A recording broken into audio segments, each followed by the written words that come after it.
I've always dreamed of making a modern bike that looked what I believe to be more vintage.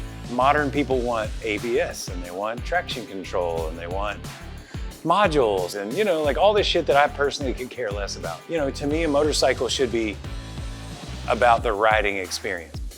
Effectively, what we've done with this bike is take a brand new bike that's fully electronic with fuel injection and digital ignition and like backdate it. So it's now like it runs carburetors and it runs a magneto and it runs basically no electronic aids whatsoever. So, you know, we're trying to make it look period correct as if this was a 50s BMW, not a 2022. You know, you've got this German engineering with the perfect, you know, machining, perfect brakes, perfect, all that shit's like amazing.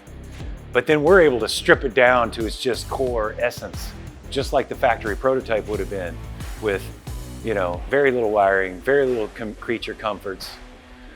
So I think it's like the best of both worlds. It's not just a motorcycle, it's a piece of art. So you want to kind of make it look cohesive and make sure that the end result is something that looks like it should be there. A lot of it is to try and clean up the look of the bike. You know, when you have all these electronics, they all have to be packaged somewhere and hidden somewhere, and you end up with big, ugly covers. And, you know, so we're trying to streamline it, clean it up, get it looking like super cool and like smaller. There is so much exciting about this R18. You've got the Behringer brakes, which are so amazing. You've got this big 1800cc motor, which is going to be incredible when you take off 250 pounds. Using a magneto for the first time to drive the ignition. Most everybody uses a 17 or an 18-inch wheel. To me, it's just not right.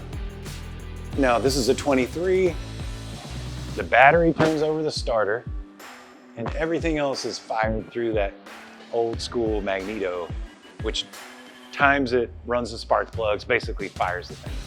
I mean, the seats, reproduction 30s. The gas tank is an original 1937 BMW gas tank. We've got stainless ARPs, happen to be right next to me, that are going in. These are all top quality stainless steel 12 points. So we've swapped all the bike out, which make it look amazing.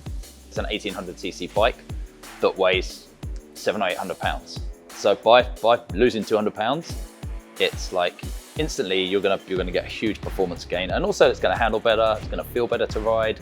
Just having less weight makes a massive difference to the performance of the bike. Everybody wants that analog experience. You know, everyone loves old motorcycles, old cars. So to be able to take something that's brand new but give it that vintage feel, you know, it's a big draw because it's like the best of both worlds.